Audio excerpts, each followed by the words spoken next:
Justru saya bilang hidup itu tidak mudah, tapi jangan pernah jadikan itu alasan untuk kita berkeluh kesah. Karena saya nggak punya kenalan siapa-siapa, jadi saya harus jualan mulai dari buku telepon, saya teleponin satu persatu, dari A sampai Z, saya coba jualan lewat telepon, dan ternyata susah nggak mudah, apalagi bahasa Inggris saya pas-pasan. Oke, bergerak, action oriented, cari cara. Oke, kalau gitu daripada susah-susah telepon, suka banyak PHP, bilang datang on the way tapi nggak datang-datang. Pernah ngalamin? Oke, saya pikir ya udahlah, langsung aja saya datengin orangnya. Udah, akhirnya saya door knocking.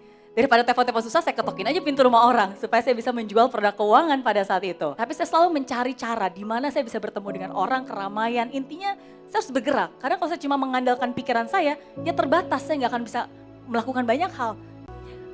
Akhirnya ya udah saya pergi ke halte bus, ke stasiun MRT, tempat-tempat di mana banyak orang lalu lalang, dan disitulah akhirnya seorang Mary Riana, sarjana teknik elektro, berdiri di halte bus untuk nungguin orang-orang baru pulang kantor supaya saya bisa menghampiri dan mempresentasikan produk keuangan yang saya jual pada saat itu. Amat sangat tidak mudah. Apalagi seringkali saya bertemu dengan orang-orang, teman-teman saya yang baru pulang kantor dengan pakaian yang keren, banyak dari mereka melihat dari kejauhan dan bilang, ih kok momonya ya seorang sarjana jualan di halte bus, katanya mimpinya setinggi langit, katanya pengen jadi pengusaha. Ternyata ujung-ujungnya jualan doang, jadi sales doang.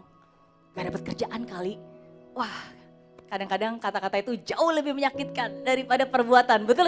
Hidup itu kan Tuhan yang ngasih, kita yang jalanin, orang lain yang komentarin. Makanya saya tuh selalu suka ketawa kalau banyak orang yang bilang, hidup tidak semudah kata-kata Mary Riana. Ya iya, orang Mary Riana aja gak pernah bilang hidup itu mudah.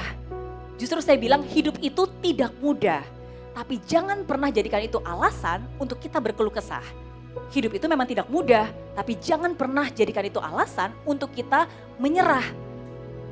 Hidup itu memang tidak mudah, makanya kita harus menjadi lebih tangguh, lebih kuat, dan melakukan apapun juga percaya pada prosesnya.